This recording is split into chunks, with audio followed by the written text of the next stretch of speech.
we're just a tad there. There we go. Hello, Sports Econ 101 world. I put this thing on a little higher because otherwise it was. Okay, so gotcha. So I mean, going to the Padres, I guess is it all about the money? $300 million over 10 years, you said? Mm-hmm. Incredible. Oh, he's from LA. It's funny. It's I mean, look at the pros. He's from LA. He's near family. It's a ridiculous amount of money. There you go. Is that Leigh? Yeah. Hey, Leigh. Bruce, Vern's here. Hey, Bruce. Okay. No, it's yeah. All right, so we're going to get started because let's do it. Bruce will join us in a little bit. Steinberg waits for no man.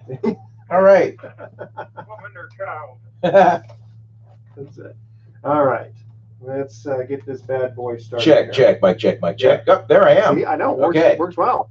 All right, we'll do our two-minute interview or 2-minute open. and okay. Leigh will join us for the open. Right. Okay. Here we go. Well, welcome. You're listening to Sports Econ 101, the show where we discuss sports topics from a business perspective. I'm your host, Edward Brown, along with my co-host, Vern Glenn of KPIX-TV. Yeah, CBS 5. Yeah, it's funny. Usually I read this thing. I should have had it memorized by now. Well, that's okay. That's okay. And Bruce McGowan will be with us in a little bit. And on the phone, we have another favorite guest who we've had on a couple of times. One of the great titans of his industry, that's for sure.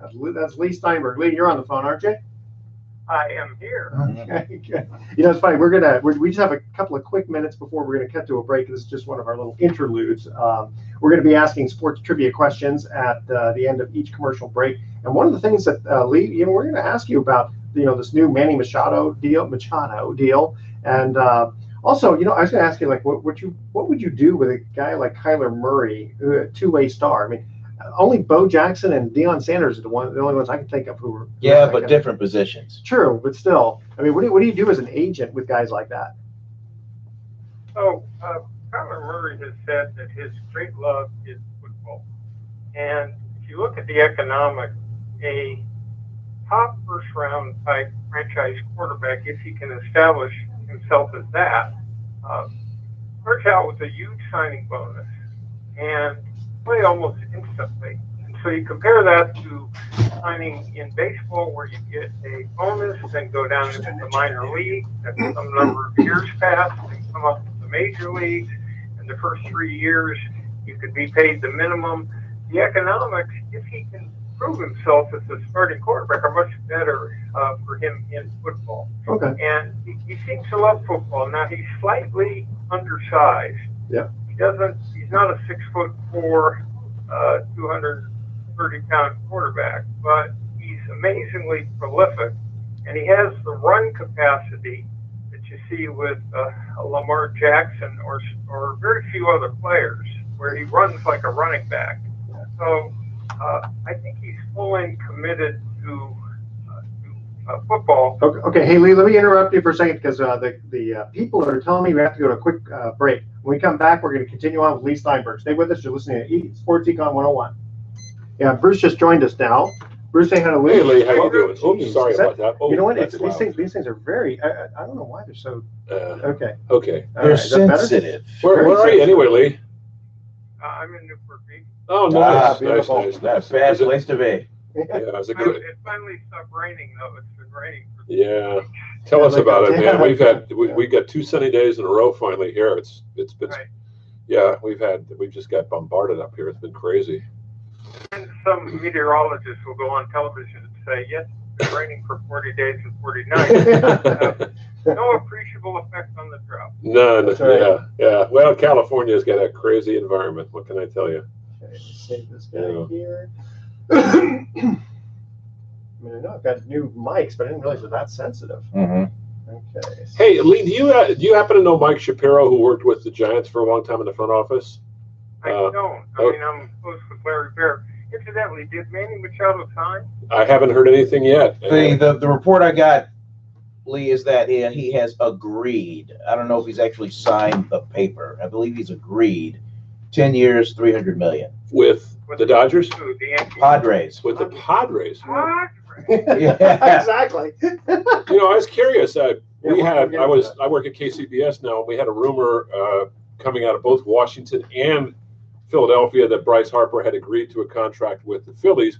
None of it was obviously substantiated, but it sounded like it was pretty reliable. The guy who reported it was from some radio station in Washington who was close to one of the principals involved, and then I guess the Philadelphia media picked it up and they went crazy with it. So who knows? Remember, Bruce, Ted Robinson and I did a show years ago on KCBS called Sports Beat. Yes, I do remember that. Yeah.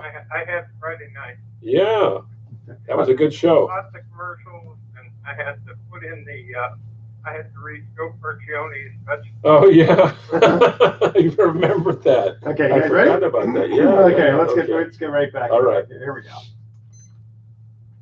Well, welcome back to Sports Econ 101. Again, I'm Edward Brown, your host, along with Vern Glenn and Bruce McGowan showed up. Hey, Bruce, how are you? Good to see you guys. All right, and we have Leigh Steinberg, the famous sports agent, on the line. You know, we were just off air. We were just talking about Bryce Harper and whether or not he's going to go to the Phillies. And then I don't know how I happened to come upon this, but I noticed that he has only got a net worth of like either 5 million or maybe it's 15 million. And I'm thinking, I mean, how much money has this guy made over the last 5, 6, 7 years? Who knows? It's all cartoon numbers, right, Leigh? Yeah, as an agent, Leigh, I'm sure you step in when you look at a contract. It's how much does this guy need? How much needs to be deferred? How much? There's so many ways of constructing a contract, and I'm curious, is that sort of kind of fun for you to kind of set your client up, not just for now but for later? It used to be tremendous fun in football before they instituted a rookie salary cap that really essentially slots the players as they come in. The same thing exists in basketball. When a player becomes a veteran, you have the ability to be very creative and yes, it's fun to, in essence, perform a Robin Hood type function. A young player comes in with no financial worth and all of a sudden he's set for life. The reason Bryce Harper wouldn't have extraordinary economics is that at the beginning of a career, the first 3 years, a player can be paid the minimum by the team, and then the second 3 years is eligible for salary arbitration. So the really significant finance doesn't come until after the player's been in the league for 6 years. And then I guess you gotta have a lot of good tax attorneys to structure it correctly. Well, there's not much you could do in California because we have 13.3 state tax, but you are able to find those states like Florida, Nevada, Washington, Texas, and if a player can establish residency there, then he will save the state tax because they have none. Yeah, if I can remember it, Leigh, starting with Steve Barkowski way back. I mean, I was your first mega client.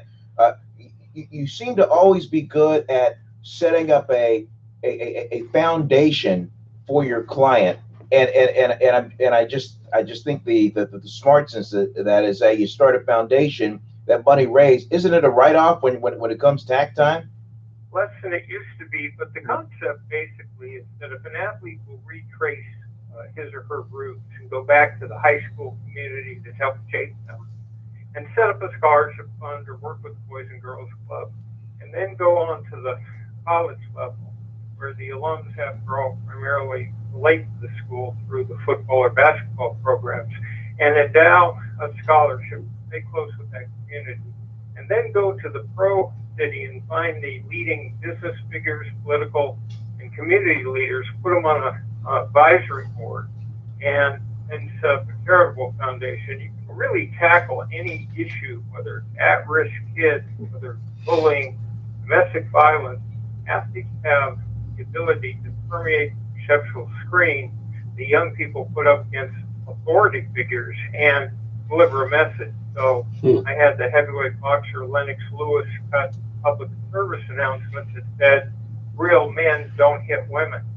It could do more to impact rebellious adolescents than 1,000 authority figures ever could. Interesting. Yeah, I'd like to get your opinion also about switching topics here about what's going on with baseball, because there are all of these guys, like we mentioned, Bryce Harper and Manny Machado, who is still, from what we understand, is still out there, although it sounds as if he's close to negotiating and dealing with maybe a team other than the Dodgers. What's your reflection, Leigh, on what's going on this offseason? Because very few of these free agents, the big names, have signed for big numbers. Is it just a correction in terms of, the owners have been paying so much, now they feel like, hey, we're not getting enough bang for our buck, we're going to cut back? The Players Union chief, Tony Clark, is very upset about this whole thing. And there's a lot of really good players out there without teams. Well, there's been a generalized freeze on signing.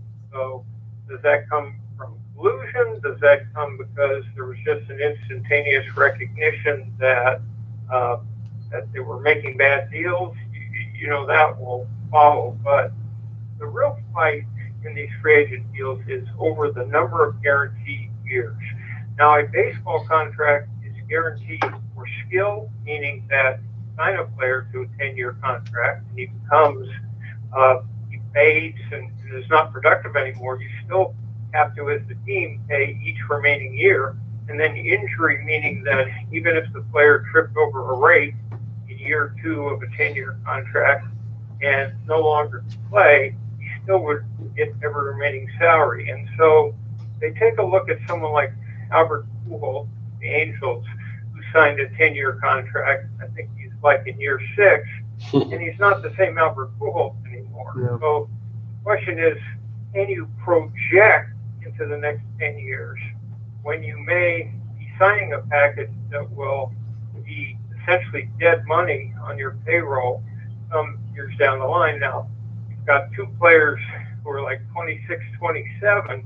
That may be a safer bet than when they sign Pujols, but it's being on the hook for those guaranteed years in the future that teams seem to be afraid of. Yeah, as we recorded this segment with you, Leigh, Machado is 26 years old, and reports are he is on the verge of a deal with the Padres, 10 years, $300 million. And I have to believe in a case like him, Harper, maybe some of these other players are just waiting for those first dominoes to drop, and then everything else will fall in line. Your thoughts? That signing certainly will impact Harper. And once those 2 players are signed and teams get further into spring training and find that they're missing players, basic signings will pick up. So it's all fine not signing someone, and then you get your group in Arizona or Florida and you realize you've got a big gap, and that should speed up also. I'm thinking for Machado is, okay, $300 million is a lot of money, and San Diego's got nice weather, so you play half your games in nice weather. But I mean, the Padres, how many of these guys are looking for the ring? Right? Well, let's be real about it. Machado's going to go to a situation, if he goes to San Diego, that's probably worse than Baltimore, and Baltimore right now is on the upswing. So, Leigh, that's another thing. I guess as an agent, you have to weigh the future of, the guy's going to make a good salary, but if he's going to a team that's not going to be very competitive, how do you as an agent deal with that? Because that's a tough one. By sitting a player down and asking him to rate his priorities.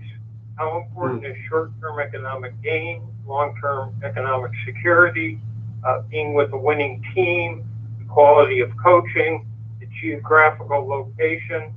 In each of those situations, it's a question of ranking the priority. So I'll give you an example of a football player you'll recognize, Tim McDonald, when he was going through free agency. I asked him those same questions, and he said, my number, I want money, obviously, show me the money, but my number one goal is to win, and my number 2 is to be closer to Fresno, where my mother and family live. And so when a bunch of come into the mix, Baltimore and Chicago and a whole series of teams, and then San Francisco comes into the mix. What Tim can say to me, because he's thought through his value system, is give me the best contract you can from San Francisco. Mm. Because he's mature enough to understand he'll be with a winning team at that point, and he'll be geographically the closest locale to Fresno. Good point. So it's what it is obviously Machado made a straight money deal. Yeah. Okay. You cannot argue that the Padres are going to be successful now in the near future, or no offense to San Diego, Yeah. but it's a straight money deal. And you've got to argue that the money would have been there in another place. Well, it should make it interesting when the Padres play the Dodgers, because he played for the Dodgers. Yeah, exactly. Yeah, this is really going to spike up the National League Hey West. guys, we got to take another commercial break here. Who said most football players are temperamental? That's 90% temper and 10% mental. All right, that's our trivia question. Call I like that one. email Edward at That's a good one. sportsecon101.com. Gotta be some sports writer, some cynical, hard-bitten. No, sports actually, writer, it wasn't. Believe it or not. All right, Oh, okay. stay with us. You're listening to Sports Econ 101 with Leigh Steinberg. We'll be right back. Oh, man. That's a good one. I thought you did somebody that like Bum one. Phillips. Jeez. Uh, Oh, my goodness. My goodness. Yeah, Bert and I were talking about this. Last time someone really good on the Padres played was Tony Gwynn. Yeah. I mean, they had some other ones. Tony Gwynn obviously. was a definitely a guy who wanted to give back to that community. That was his whole thing, just stay in the community. Where did he grow up? That's a good question. I think he went to San Diego State and he coached there, but I'm not sure exactly where he grew up. Who? Tony Gwynn. I'm Oh, not sure. I'm not sure if he was from San Diego. I think he's a San Diego. Oh, yeah. Yeah. No, he's from San Diego. yeah. Was he originally? Yeah, Okay, that was that's his I thing. was Him thinking and that. Ted Okay. Williams. Ted Williams was from San Diego. Yeah. That's right. Yeah.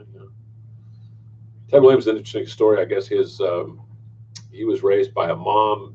Dad wasn't around, and I don't know if he had any siblings. Yeah, he did.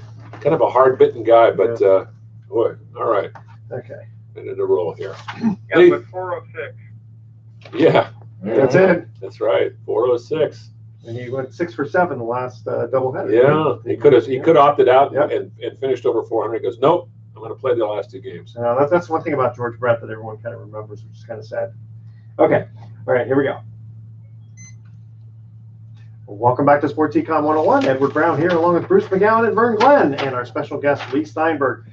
First trivia question was, who said most football players are temperamental? That's 90% temper and 10% mental. It sounds like a football version of Casey Stengel. Sounds like something a coach would say. Though. Yeah. You want to take a guess on that one? I'm going to bum Phillips. Bum Phillips. Let Leigh take a stab at this Who one. said that? Who said that? Yeah. Was it Vince Lombardi? I don't know, but it sure wasn't an agent. Yeah. Okay. Yeah. NFL coach Doug Plank played with the Bears as a safety and coached the Falcons and the Jets. Good ball player. He was on the 1985. That's right. Oh. And a great defense I remember they shut the Niners down early in the season. The Niners were defending champions, and they were a great team in '84. And they came into Candlestick, Mike Ditka's Bears, and I think he beat them something like 26-10. And Bill Walsh was just beside himself after that game. But I've got a worse story. First, I've had 11 quarterbacks play in the Super Bowl. We just missed with Mahomes this year. But Wow. My first quarterback ever who played was Tony Eason Mhm. for the Patriots, and they were on the other side of that '85 Bears Super Bowl team, and all of a sudden they were behind like 40-0, and he got yanked. So that was my first. Oh, man. So Patrick Mahomes, is he as good a guy as he seems? Oh, he's wonderful. He really is. Brought up by a baseball player, so he was sitting out. He actually took infield practice with Derek Jeter. He met A-Rod. He hung out with his father, so he understood the sacrifice that you have to put into that's not seen, and how hard you have to study and how much commitment. But he also understood temperamentally how not to get too low or too high, and raised by a mom who instilled him with wonderful values. So he cares a lot about other people. He's self-effacing. If you interview him post-game, every incomplete pass was his fault. Line was great. Wide receivers were great. He's responsible for anything that went wrong. and he's really a delightful young guy, and we've had a lot of fun. We waited 2 years to really do much in the endorsement area because we wanted to be able to prove to the people of Kansas City and the other players that he was serious about football. But now we're having a great time. Oh, you bet. And he's the hottest athlete in some ways in the country right now. Yeah, he's one of those guys. Nobody doesn't like him. Well, yeah, and not only that, what's interesting, Lee, is you bring this up of the family. His dad was a major league player, not a great player, but I remember his dad. You look at, for instance, we have two guys here in the Bay Area, Klay Thompson and Steph Curry, who are both raised by dads who are very successful NBA players. And I think it's not, given, but athletes that are very gifted, many of them that come from that second generation. I guess Vladimir Guerrero's got a kid now that's on the fast track to the major leagues. Jared Goff. Jerry Goff was yes, I represented his father, Jerry, with the Montreal Expos. Another Cal guy. Yeah, Cal connection. There you go. Yeah. So what I'm saying is these kids, they understand, because as you point out, I mean, Mahomes was around these pro athletes, so they know the dedication, and I guess also there's that solid family background that gives them a little bit of an advantage. And they grow up understanding that it's not all about them. So we're working on a big charitable foundation for Patrick now. He spent most of his off days either visiting children's hospitals or in a couple cases he painted homes for veterans who are getting a new home. And he just gets and understands his obligations as a high-profile person to try to make a difference in other people's lives. Yeah, it must be a dream to work with someone like Patrick. I was wondering, have you ever had to fire a client? Mm-hmm. I have, and I won't. No, don't say the name, obviously. But Won't say the name, but yes, we carefully profile players off a college campus to make sure they have the requisite heart, social conscience.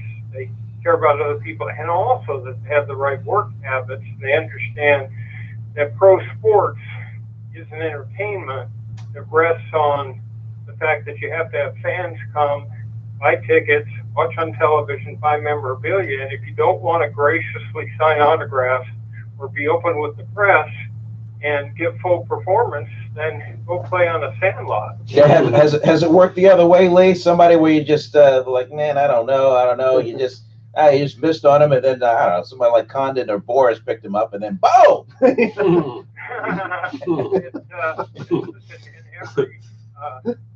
I have my own long list of people that I missed on, and I remember once Lance Armstrong called me up and said that he wanted me to represent him. I'm like, cycling?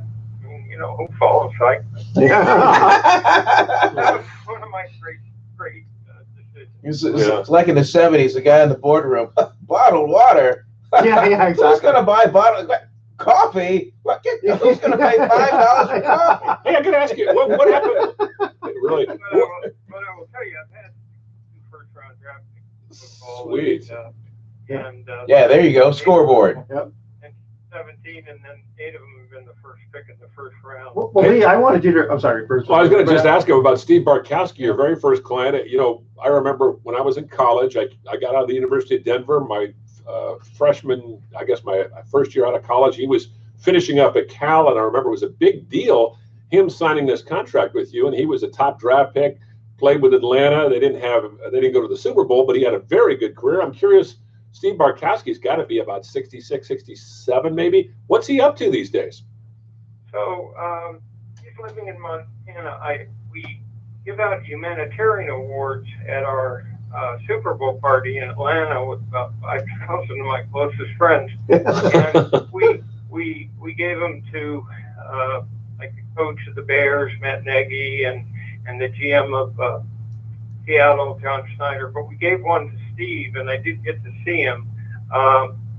He's 4 years younger than me. He's 65. Okay. I think he turned 66 in November, and he's up there running a sort of a hunting fishing lodge, and so he's back to exactly what he wants to do. He's consistently had a show on being an outdoorsman on various different channels, but I was 25 and had traveled the world for a year and a half once I got out of Berkeley. And I'm a young lawyer, but I'm deciding between the Alameda County DA's office and corporate litigation. I had an offer in TV news. So all of a sudden, Bartkowski's the first player picked in the first round of the NFL draft. And he asked me to represent him. So there I am, brimming with legal experience. With minutes of experience. Yeah. Hey, what was it like to deal with a guy like Al Davis? Great. He used to call me at my house in Berkeley, usually after midnight, and have long discussions on history and war and great figures and all that. And the funniest thing was the only team that I had season tickets for ever in my whole life was the Raiders when I was in law school. And I sat at the very top row of the whole stadium, but it was still good seats.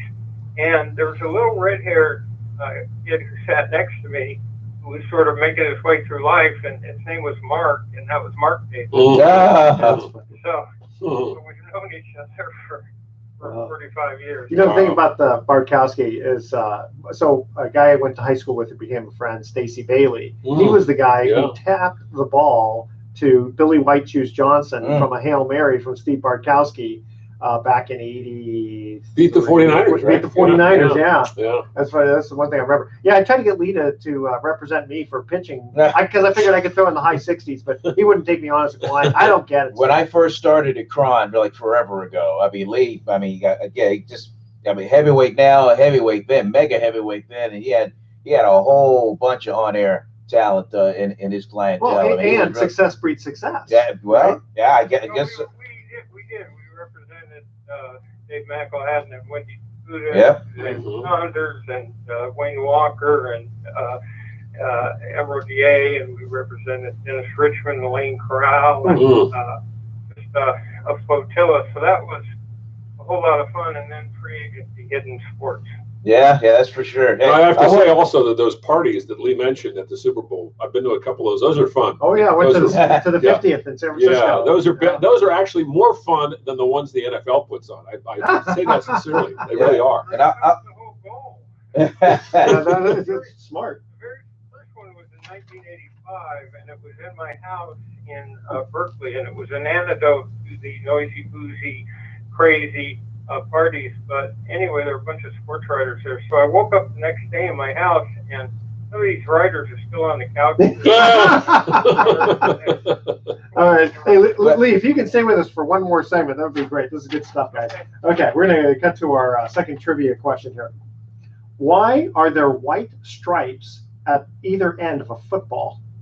That's our trivia question. Why are there white stripes? I don't think there are. Well, not in a pro. Not You're talking about college. You're talking about college football. Any football that has stripes. Okay, all right. All right. Email Edward at sportsecon101.com the answer to that question. And this segment of Sports Econ 101 is still sponsored by Pacific Private Money, providing mortgage investments that are still currently yielding over 7.5% secured by real estate, mostly in the San Francisco By the way, area. I like your shirt. It looks like you got it off my rack. Really? Excellent.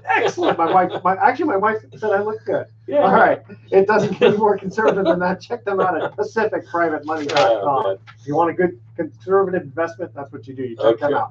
All right. Don't touch that dial. Sports Econ 101. We'll be right back with Edward and his shirt. Having too much fun. You are. Oh boy.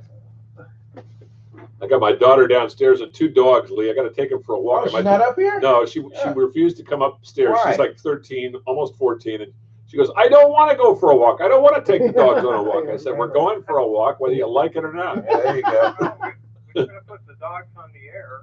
Yeah, exactly. Oh my God. Yeah, I live with 2 women and 2 dogs and a cat. I'm telling you, my life is never boring. It's funny, Leigh, when we had Billy Bean on, I was kind of teasing him. I said, Billy, you should have me pitch out there. I can throw in the high 60s. No sense of humor, When, at Pick, I actually represented a dog. Did you really? Seriously? Wait, we gotta say that anyway. I want to. It wasn't Doug McConnell's dog. Was it Mike on the Buckley Show? Hold on, we have to have that on. That's Wow. funny. Okay, here we go. There we go. Welcome back to Sports Econ 101. Edward Brown, along with Bruce McGowan, Vern Glenn, and our special guest, Leigh Steinberg. Second trivia question: why are there white stripes at either end of a football? You tell me. To improve the grip. Interesting. Top quality balls are stitched on rather than painted. But see, I thought it was like to be able to like see a spiral, but no, it's to improve the grip. I guess it's a little bit stickier right there. Leigh, you were just about to talk to us about one of your more of his many clients. Of your many clients. Yeah. Go ahead. Oh, I was just telling Vern, who does great stuff in Bay Area TV, that at one point when I was representing media figures, I represented the dog. So not an underperforming athlete, an actual animal, a dog. And it was Muttley, and Doug O'Connell had a show. Mike and the Muttley Show. I know, remember that. Mac and Muttley. Yeah. So, I bet he worked for peanuts. No, it's fine, but I'm pumped. Dog treats. Dog treats, yeah. Dog treats. It was a dog treat and incentive clauses for the number of barks. Wow, that's bad. That's pretty. Oh boy. That's funny. Yeah. Man, I guess what the owner comes in and you sort of discuss with it, and you look at the dog and see if he's smiling or. Yeah, that's a good. Next time I bump into Doug, I'll bring that up. That's right. Well, that's a good one. Specific course at Berkeley Law School, which was canine law. Canine law. Okay. Great. Cheers.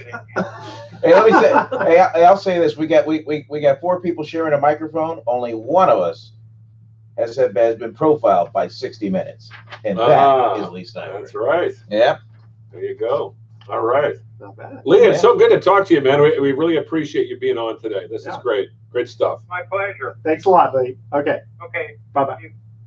All right. Good stuff. Yeah, Leigh Steinberg, it's interesting. I was talking to one of the Bay Area's the dean of sports writing last night, Art Spander, talking about Bruce Bochy, who was calling it quits after this year. And I was just thinking that Art is one of those guys who probably had long conversations with Leigh Steinberg back in the day when they were just kids. And well, Art was not a kid back in the day. He's always been one of the veterans. But it's just amazing how much time has gone by. I remember, like yesterday, when he was representing Steve Barkowski. That was 44 years ago.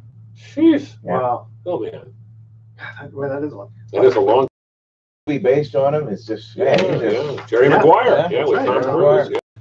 All right, this is going to be kind of fun. So Ichiro is 45 years old, and he's going to be going to spring training again. Yeah. Hey man, you just can't let it go. Before we get out of here, we should mention just a little something on Bruce Bochy. Yes, good. Because that guy's going to the Hall of Fame. Oh, for sure. No question. Winning record or not, or losing record or not. Yeah. Well, there's 2 other managers in the history of baseball that have gone to the Hall of Fame with losing records, but they managed for, Connie Mack was probably managed for 50 years. Bruce Bochy, 25 years in a row. Who's the other one, Torrey? No. No, he didn't have a losing record. No, I'm trying to think. It was somebody else, but from way back, like in the 40s and 30s. Okay. Yeah. But he managed for so many years. Huh. So. Well, he will be missed. Yes. Who's going to take over? Good man. Good question. Good one. Nationwide search, I'm sure. Yeah. Okay, so we're going to do a couple of these. Did you know today the average number of baseballs used per game is 120, with the average lifespan being 5 to 7 pitches. All told, over 900,000 balls are used each season, costing about $5.5 million. In the major leagues. In the major leagues, yeah. Wow. That's a lot of baseballs. I know. It's an interesting thing. There's a company back in, I think it's in Delaware, that uses this mud that the major league, the umpires use, and they rub that up until recently. They rubbed the baseballs because the baseballs, when they came out of the factory, they had kind of a sort of gloss to it. Yeah, gloss to it, and it's sort of slippery. So this mud sort of kind of softens, or not softens them, it makes them easier to grip, and makes the surface of the ball look a little darker. Interesting. Same with the NFL balls. I mean, when they used to come straight from the manufacturer right to the game, and they complained about the grip because it had that thing on. So now, So now each team they have their game balls and they practice with them for a week to scuff them up a little bit. Interesting. I did not know that. Now this one has to do with pool. How often do we talk about pool here? As in pocket billiards? As in pocket billiards. Oh, Who's interested in gotcha. pool? As like Leigh Steinberg was saying about Right. bicycling. Who's interested in Exactly. bicycling? Okay. I don't know if pool's going to be the Well, I next thought that big thing. was just kind of one of those Yeah, neat it's things. funny. Did you know a cue ball accelerates from 0 to 30 miles an hour in a fraction of a second when hit, and can generate friction temperatures of up to 482 degrees between the ball and the tablecloth? Wow. Isn't Did not amazing? know that. You Who kinda- you kinda- comes up with this Well, stuff? Some scientist, I guess. I guess well, I was gonna say the reason I came up with it is because I just made it up. No, someone gave me a book for Christmas, and I thought it was kind of fun. Interesting. All right, here's one more. Did you know players in championship billiard games may walk up to 3 miles while circling the table and moving from table to chair? No wonder shooting pool is considered a strenuous sport. That's how I'm going to get my 10,000. The billiards and pool are two different games. Well, true, aren't they? Yeah. but basically you got a big table and Okay. you're walking around. You're walking around that much? Apparently, yeah, for for the championship. So I don't know Okay, how many- because you're playing in how many games? I don't know. It didn't say. Yeah. I thought that was kind of interesting. Interesting. Okay. And then Kaepernick ends his collusion grievance. Yep. Same attorney as OJ, right? Mark Garagos? Oh, is that right? I did Yeah, not know Mark that. Garagos. Okay. Kinda I mean, OJ had a bunch of attorneys. He had, Well, he was one. that Johnny was one. Cochran. John Cochran, yeah. And Kardashian. Kardashian. And then Eric Reed, though, he signed on with the Panthers, so he's Now, Reed and Kaepernick, oddly enough, they have the same lawyer. Really? Reed was also named in that settlement. Interesting. So they're one's getting paid to go away, the other one's getting paid to just keep your head down and just play out your career with the Carolina Panthers. Well, and I hear Kaepernick actually says he wants to come back, but you know that no team is going to sign him. There's no way. I don't know. It's funny. I thought Well, about that. we'll never know the language of that settlement. Yeah. We just won't. It's the confidentiality. Oh, there's so many NDAs in that. Oh, Yeah. come on. Yeah, absolutely. Kaepernick is smart. He will stay away from football for the simple reason that he's 27 years old, 28 years old, or close to. Yeah, but he hasn't played. But he hasn't played. But There's no mileage on him. What I'm saying is he's healthy. He'll be able to live a long and comfortable life. And he's got to be better than, I want to say, 75% Oh, yeah. of the backup quarterback. Oh, yeah. No question. But my point is, stay away from football. You'll be healthier. You got all this money now. Put it into something that is good for yourself and for the community or whatever, and live a long and happy life. You see some of these football players when they hit our age. But that's the key. Yeah. These kids are in their 20s. They still think they're Oh, bulletproof. they think that. Well, they should know better. Better. Any guess on how much he got paid? No. I'm going to guess. 20 million? Oh, got to be more than that. Really? I mean, they paid him for the 2 years he missed. Okay. They paid him for nothing actually being, get out all those depositions, all the notes, all the emails, all 50 the million? yeah. 100 million? No, it can't be that much. I'm gonna guess 25. I'm gonna guess they gave him 35. 35. That's a lot of money. Yeah, but in the end, versus egg on your face, incriminating stuff, it'd be worth it. So Yeah. 35 million, you split it with 32 owners. What's 32 into 35 Yeah, million? it's a little over a million. So they got to pass the hat and kick in that, and Yeah. that's It's it. chump change for these guys. Yeah. Yeah, I know. Chump change. Well, we never really got to know Colin Kaepernick because he was sort of not elusive, but he just didn't say a whole lot. But it's interesting. Once he got out of football, much more open and much more talkative. I just think from his standpoint, this is a good thing that he gets out of the sport. I mean, I love the game, but I think these guys are just taking a beating, quarterbacks, running backs, linebackers. It's not a healthy thing to get into, and we're going to see more and more and more players from, it's kind of like boxing. I mean, you take a beating. I don't know. Here I am, a guy that has been in the NFL game since 1959, and I'm ripping the sport, but it's just not a healthy sport for you physically. So, Well, one leaving with good health, as we segue to baseball, is Bruce Bochy, who announced his retirement. Yeah. He's going to say, give it up after this season.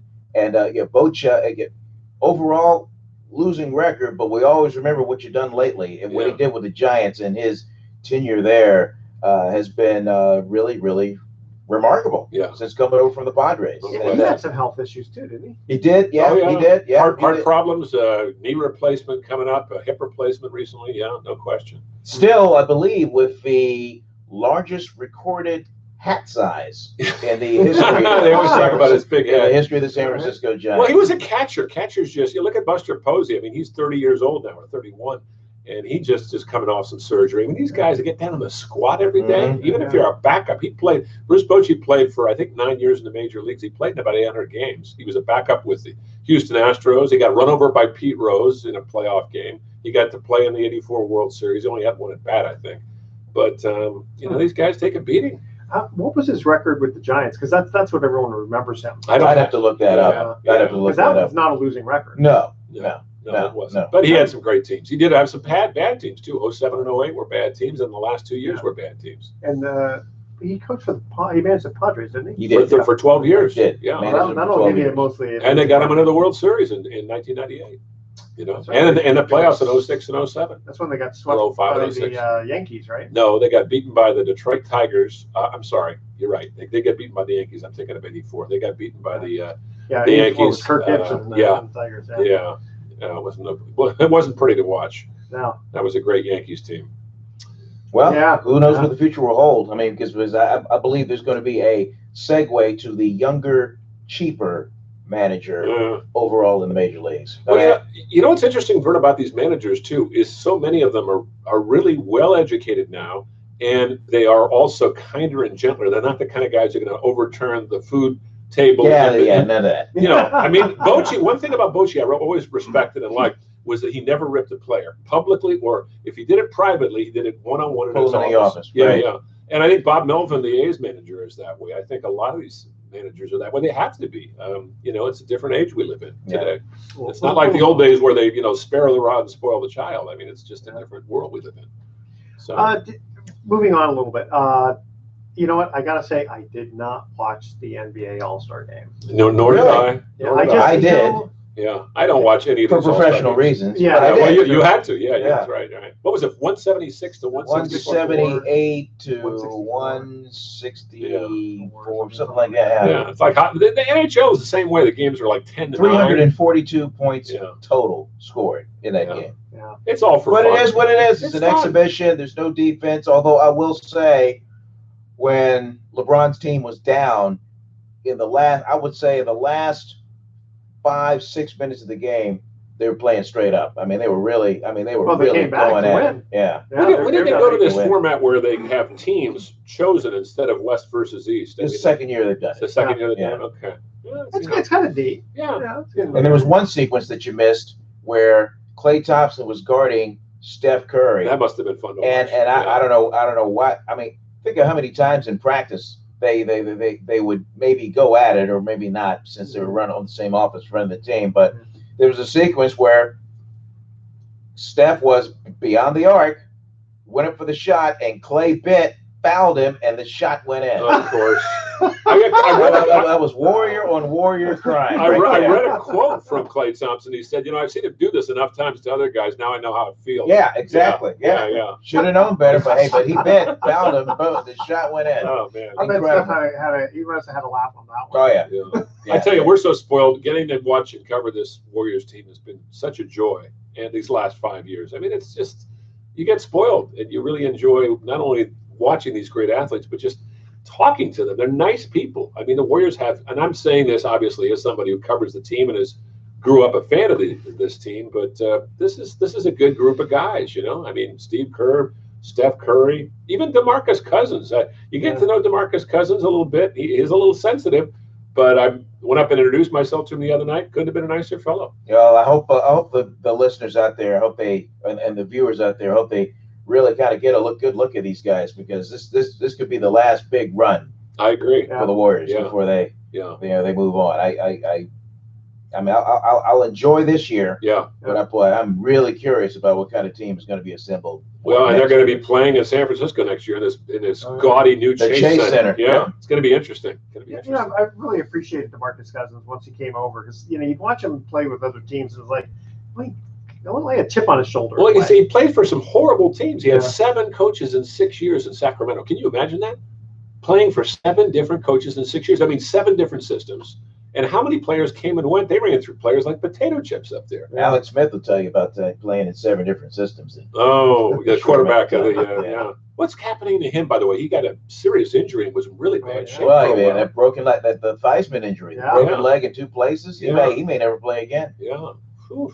That is a tough one. Yeah. All right. You know what? I didn't look at the clock at the right time, and I started it a little bit late. Uh-huh. And no, I started it, and somehow I accidentally hit the stop button. And then I had to start it again. So I'm going to guess that in about another minute or so, we're going to have to cut. Cut this. And then Gotta be jump out. I'm gonna having have too to- much fun, I guys. know. I'm going to have to ask the Yeah. station to fill it in with some stuff. Should mention next week we've got a woman sports athlete on. We got a local right. college gal who's one of the top college Division II basketball players in the country. At one time, the leading scorer in the nation. That's right. Natalie Diaz will be joining us in the studio. That's right. That's going to be fun. That's pretty amazing because. But Natalie, she may not be the tallest one at the mic, though. Uh, You might have her. Oh, yeah, she's 6 foot tall. Yeah, So she's a okay. shooting guard. 6 foot tall shooting guard. That sounds like in the NBA, that's normal. But for college, usually, well, I'm telling you, some of these college women Getting players, taller. getting taller. Yeah. I got all kinds of questions for her. Yeah, that was a few of them who can dunk. She's a very bright woman, by the way. She's got a lot of other interests outside of basketball, so I think we're going to have some fun talking with her. Good. All right. Here's our last trivia question. Like, it's funny. It'll kind of remind you of the first one a little bit. But who said half this game is 90% mental? Oh, I remember that.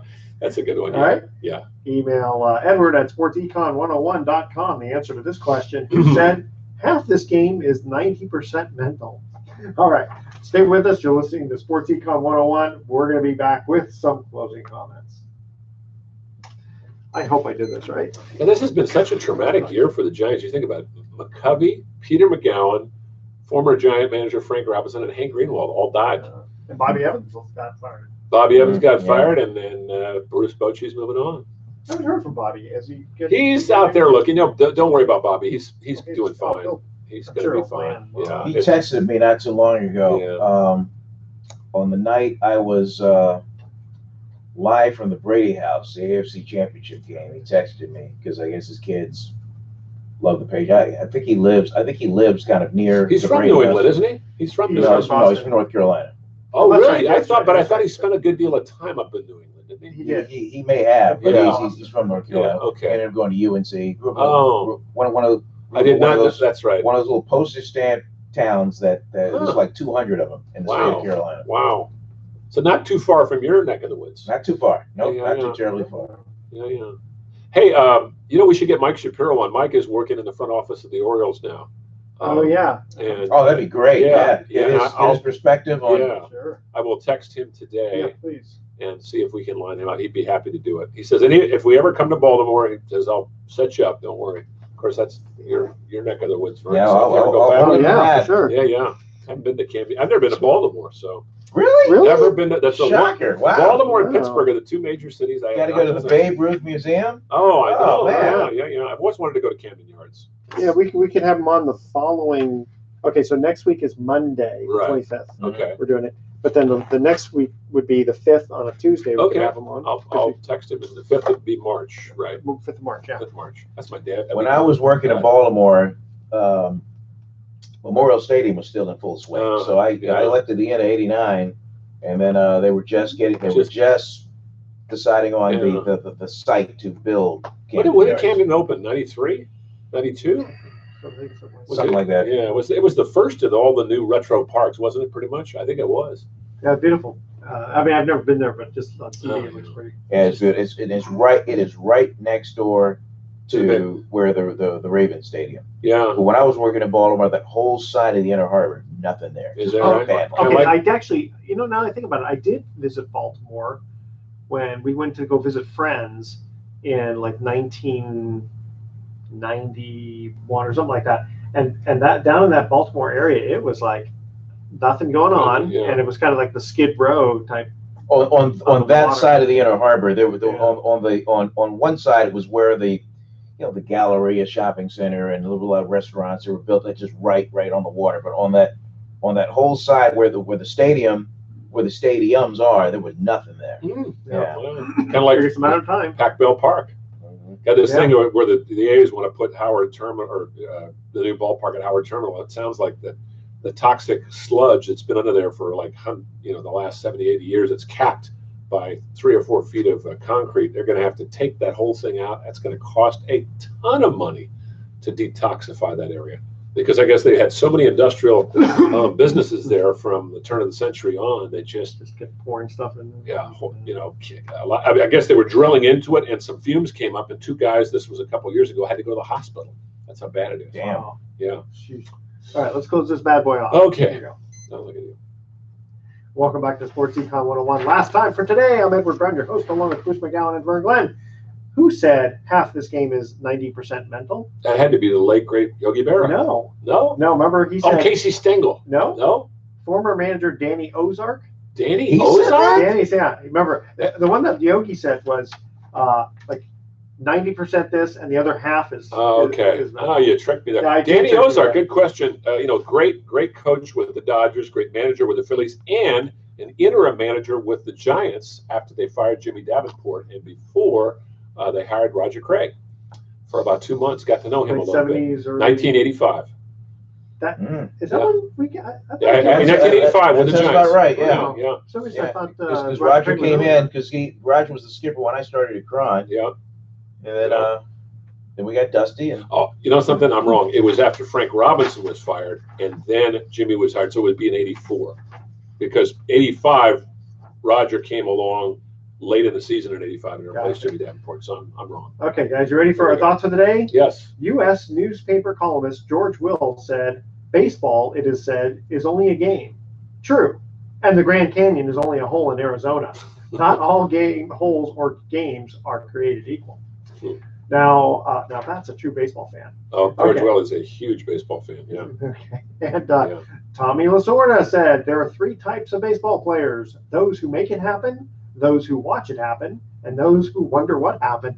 I like that. Yeah. All right, so next week we're going to have Natalie Natalie Diaz Diaz. Yeah. From Dominican College, one of the top Division II women's basketball players in the country. She averages, I think, about 26 points a game, and really bright young woman from Southern California, I believe. And how do you compare? no, actually, D2? it's more Santa Cruz. Oh, Santa Cruz. That's right. SoCal High School. That's right. So how do you compare D2 to D1 though? You know, if you're saying she's a high Well, Well, she'll tell us. She had a chance to play at D1, but she wanted an opportunity to sort of get be a big fish in a Big small fish pond. in a big small fish There you pond. go. small. All right. And Dominican College, small campus, great university. All right. Tune in next week to Sports Econ 101. We're going to be discussing sports topics from a business perspective and asking more sports trivia questions. Thanks for listening. On behalf of our team, I'm your host, Edward Brown. We'll see you next week. Good night, America. So long.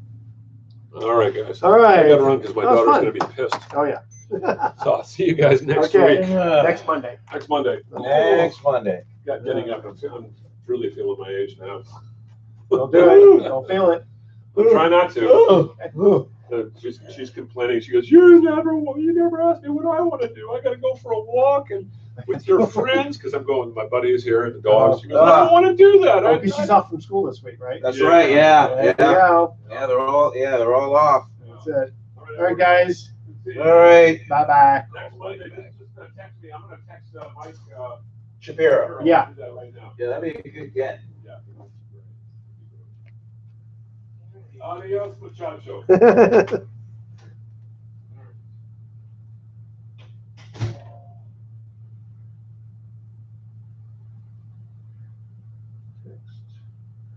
Bruce and Vern, we are recording tomorrow at 10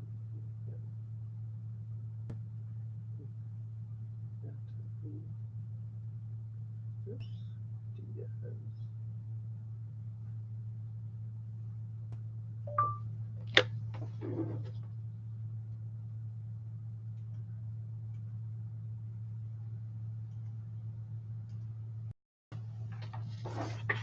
Okay.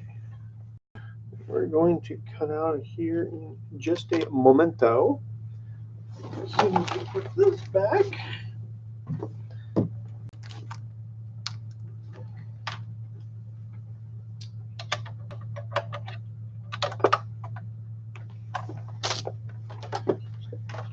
And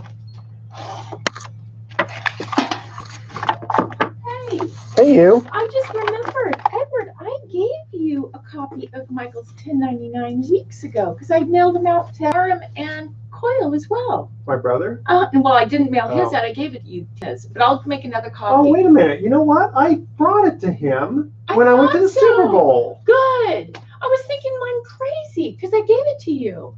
Well, why don't we scan and email it or take a picture of it and text it to him and say, hey, you, Yeah. and then remind him that I did give it to him. Isn't that funny? I totally forgot that myself.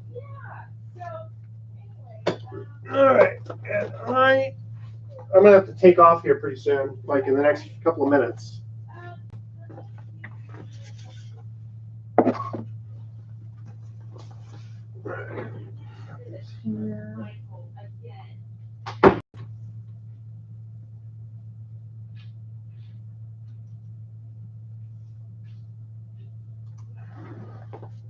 And we had Leigh Steinberg on. We had Leigh Steinberg on. Elevator. And, Yeah. Yeah, they were getting on the elevator. Yeah, it was good. It was a good show. Good. Lee's good. Okay, well, I'll give you this copy again. I'll let him know that you brought it to him on Super Bowl Sunday, right? Mm-hmm. Okay. Hey, can we send the original to Carol Bolter of the K1? Yeah, they don't have a printer. It's a little strange, but okay. All right, and we're going to end this show right now. See you later.